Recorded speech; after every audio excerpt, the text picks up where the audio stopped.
Jumpa lagi bersama Ivan Merdeka. Pada kesempatan ini saya akan memberikan informasi bagaimana alur tahapan seleksi P3K guru, yang mana seleksi ini akan digelar pada waktu dekat ini.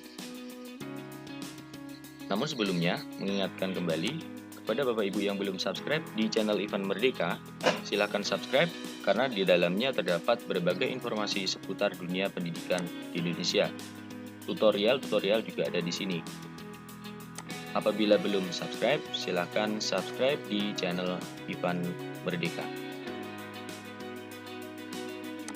Oke, untuk alur tahapan seleksi guru P3K, jangan sampai salah memahami alurnya Bapak Ibu, karena ketika salah nanti dari segi administrasi pasti sudah tidak lulus ya.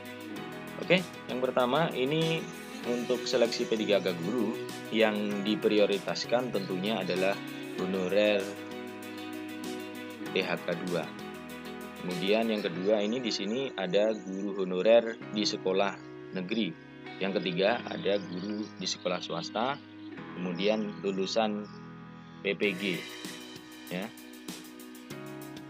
Untuk pendaftaran dan verifikasi berkas ini dilakukan oleh Kemendikbud.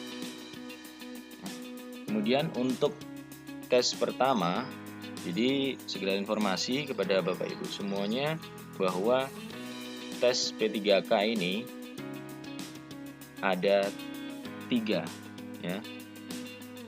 3 kali tes ya. Untuk tes pertama ini tidak dapat melamar ke instansi lain. Kemudian jika formasi tersebut tersedia dan sertifikasi pendidik atau kualifikasi yang bersangkutan sesuai, harus melamar di formasi tersebut. Kemudian jika formasi tidak tersedia dan atau serdik atau kualifikasi yang bersangkutan tidak sesuai, dapat melamar di formasi lain atau di instansi tersebut. Kemudian apabila ada formasi P3K guru di sekolah negeri tempat Bapak Ibu mengajar, maka Bapak Ibu harus melamar di sekolahnya masing-masing ya. Jadi ketika ada formasi di sekolah Bapak Ibu, silakan melamar saja di sekolah Bapak Ibu, jangan melamar ke sekolah lain jika ada formasinya ya. Kemudian apabila tidak ada formasi P3K guru di sekolah Bapak Ibu, maka boleh melamar di sekolah lain. Sebagai contoh misalnya, Pak Ivan merupakan guru honorer di sekolah A, tetapi di sekolah A ini tidak ada formasi P3K guru, maka Pak Ivan boleh melamar formasi P3K guru di sekolah B ya. Misalkan saja tidak sesuai dengan ketentuan ijazahnya ya, seperti itu. Kemudian apabila di sekolah Bapak Ibu ada formasi tetapi tidak sesuai dengan kualifikasi akademik dan sertifikat pendidik yang Bapak Ibu miliki, maka Bapak Ibu boleh melamar di sekolah lain yang membutuhkan formasi sesuai ijazah dan sertif Bapak Ibu. Misalkan Pak Ivan merupakan guru honorer di SDA tetapi memiliki ijazah S1 Bahasa Inggris, maka Pak Ivan tidak boleh melamar atau mendaftar di SDA ya, tetapi melamar formasi P3K guru yang membutuhkan formasi guru Bahasa Inggris. Seperti itu. Kemudian ada ketentuan lagi, misalnya jika hanya ada satu formasi P3K di sekolah A misalnya, sementara di sekolah A terdapat lebih dari satu guru honorer yang bisa mendaftar di formasi tersebut, maka semua guru honorer ini harus mendaftar di sekolah A. Mereka tidak boleh melamar di sekolah yang lain. Satu guru honorer akan mengisi formasi di sekolah A, sementara guru honorer yang lain masih bisa mengikuti tes kedua ataupun tes ketiga.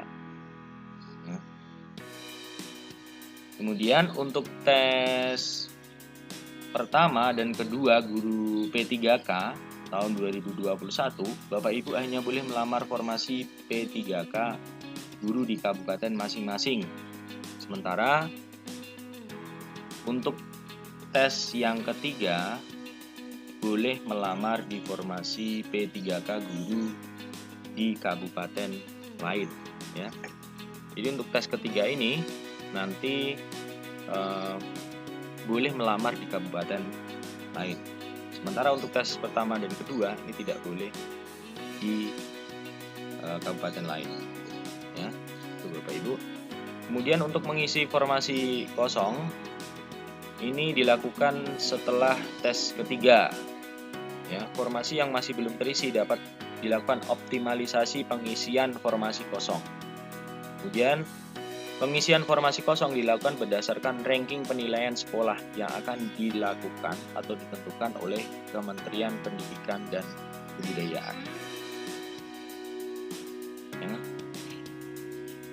Seperti itu alur tahapannya. Mudah-mudahan bermanfaat. Assalamualaikum warahmatullahi wabarakatuh.